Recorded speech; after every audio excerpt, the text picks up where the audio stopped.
پتہ ہے یہ جو آزمائش ہوتی ہے نا، یہ ہوتی ہی تب تک ہے جب تک تم صبر کرنا نہیں سیکھ جاتے۔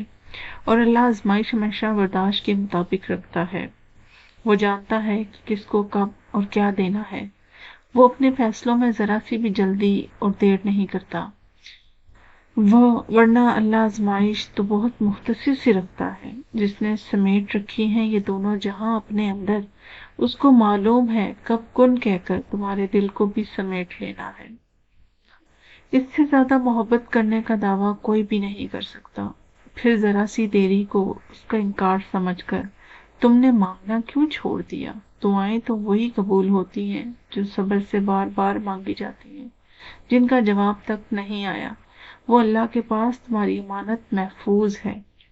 ڈرو نہیں، آزمائش تو تمہیں اللہ تک لے جانے کے لیے مختصر سا وقفہ ہے، ورنہ تم سہ نہیں پاؤ۔ اللہ وہ بوجھ نے کبھی نہیں ڈالتا، تم اس کو معلوم ہے، تمہیں بڑی شدت سے اپنی دعاؤں پر انتظار کن ہے، اس کو بخوبی علم ہے۔